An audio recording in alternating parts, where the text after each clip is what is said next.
Assalamualaikum warahmatullahi wabarakatuh. Perkenalkan, nama saya Nurnisa Maharani dan dua rekan saya, Meme Sri Mulyani dan Yusuf Batiar.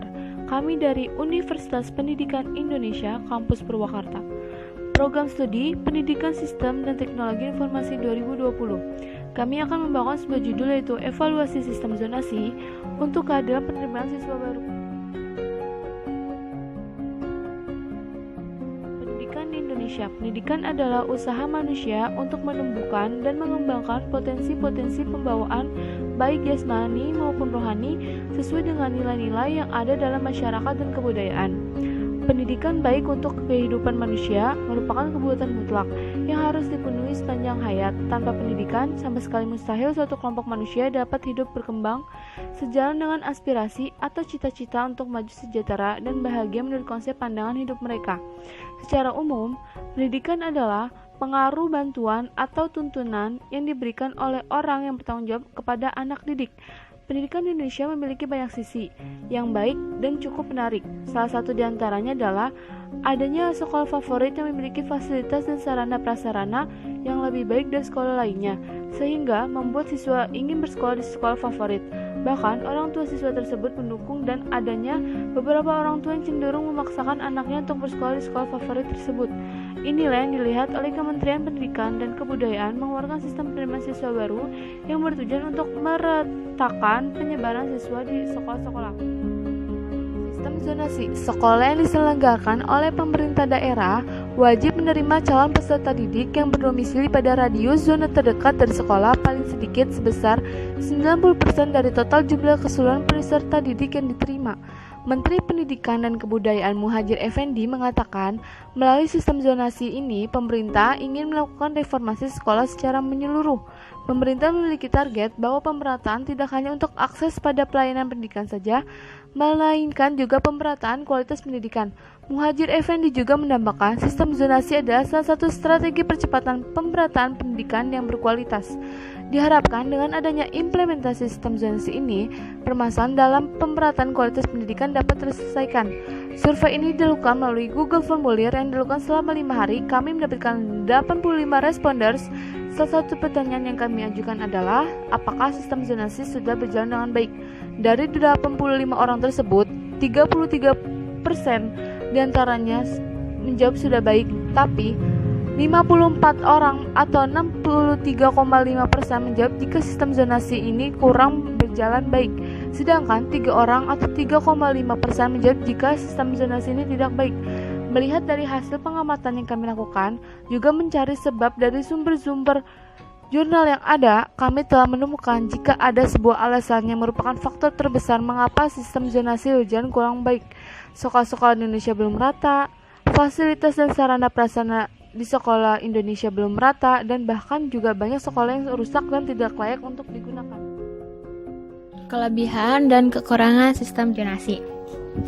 Kelebihan yang dapat dilihat adalah tersebarnya siswa dan siswi dalam sekolah-sekolah.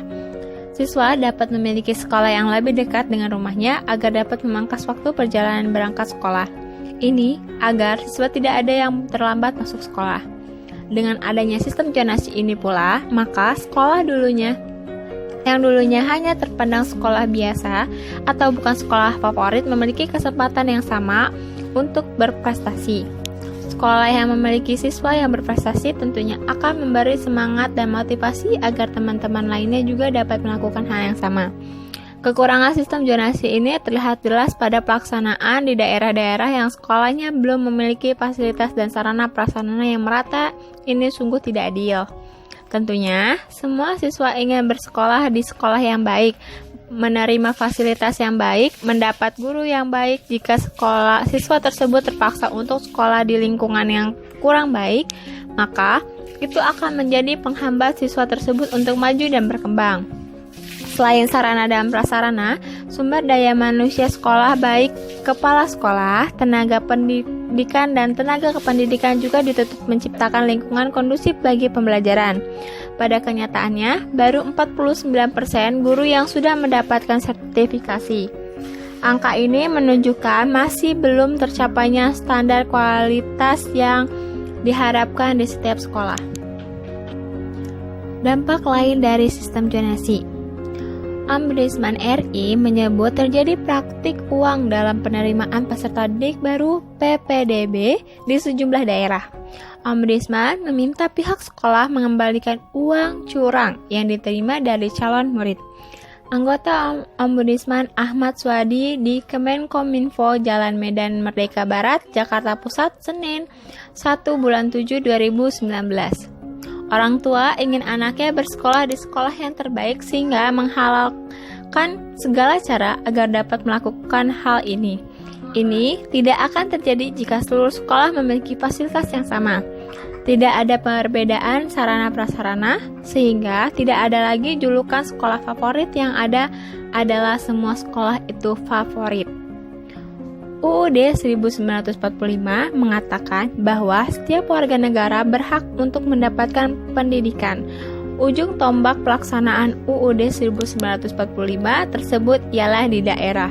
Sebagaimana dinyatakan dalam Undang-Undang Nomor 32 Tahun 2004 tentang pemerintah daerah sebagaimana telah diubah dengan Undang-Undang Nomor 23 Tahun 2014 tentang pemerintahan daerah, pendidikan dasar dan menengah telah diserahkan ke daerah.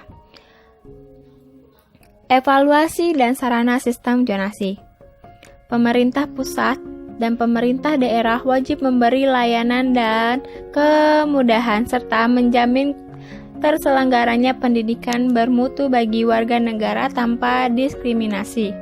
Justru karena itulah pemerintah pusat dan daerah wajib menjamin tersedianya dana guna terselenggaranya pendidikan bagi setiap warga negara yang berusia 7 sampai dengan 15 tahun. Tujuan dari sistem zonasi ini sangatlah baik, namun dalam pelaksanaannya banyak terdapat kelemahan yang menghambat untuk mencapai tujuan tersebut. Maka, hendaklah sistem zonasi ini dievaluasi terlebih dahulu khususnya untuk sekolah-sekolah yang belum memiliki fasilitas dan sarana-prasarana yang baik. Alangkah lebih baiknya agar diberi perhatian terlebih dahulu. Sistem zonasi perlu dikaji ulang agar tidak merugikan peserta didik. Kemendikbud perlu mengevaluasi pelaksanaan PPDB dan meminta masukan dari pelaku di daerah agar dapat merevisi kebijakan sesuai dengan kebutuhan di lapangan. Komisi X DPR RI juga harus mengawasi dan mengusulkan perbaikan mekanisme zonasi PPDB agar tujuan pendidikan nasional dapat tercapai. Presentasi hasil survei dan penelitian kelompok kami. Kurang lebihnya mohon maaf. Terima kasih atas perhatiannya. Wassalamualaikum warahmatullahi wabarakatuh.